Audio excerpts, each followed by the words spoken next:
In previous videos, we looked at two types of past passive participles, ways of expressing that something has been read, was bought, and so on. Now let's look at the last group.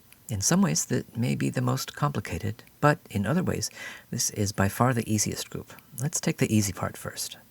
Since you will usually be seeing these forms more often than you need to create them, let's start by just learning to recognize them. And this really will be easy. In fact, so easy, I won't even explain to you how to do it. I'll just show you a couple of examples, and then we'll see if you can follow the pattern.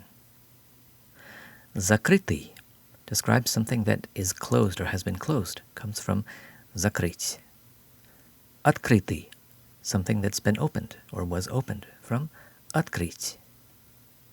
Now you try a few. Убитый, from убить. Выпитый, from выпить. Одетый, from одеть. Замкнутый, from замкнуть. So, in terms of spelling, all we're doing is using an adjective ending in place of the soft sign, the мягкий знак, that was at the end of the infinitive. That's it. Now let's try going the other direction. I'll give the infinitive, and you give the past passive participle. Начать, начатый. Sometimes the stress will shift back. Снять, снятый. Взять, взятый. Принять, принятый. Again, all we have to do is drop the мягкий знак, the soft sign, and add an adjective ending. Now, we've done the easy part, but we still have to think about which verbs have past passive participles like these. And this is where it does get a little bit messier.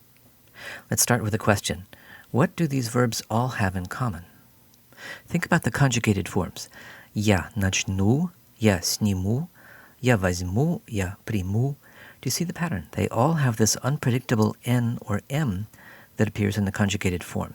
And that's how we know that they form their past passive participles according to the group 3 pattern, by replacing the soft sign of the infinitive with an adjective ending. We can contrast that with another verb in at, like прочитать, which does not have the strange conjugation, right? We just say я прочитаю. And so прочитать has the type of participle we saw in group 1, прочитанный. Let's go back to the first set for a minute. Note how all of these are first conjugation or ye conjugation verbs with one-syllable stems that end in it or it or yet, or verbs in nut.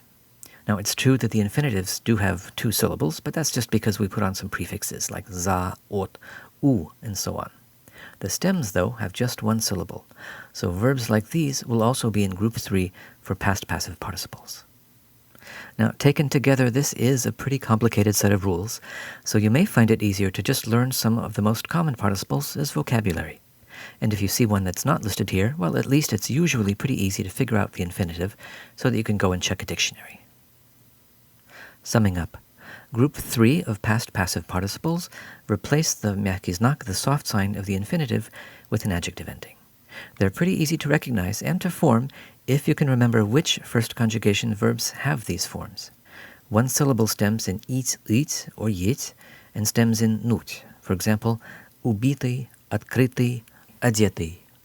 Verbs in at or ят that have an unexpected M or N in the conjugation. For example, понятый, снятый.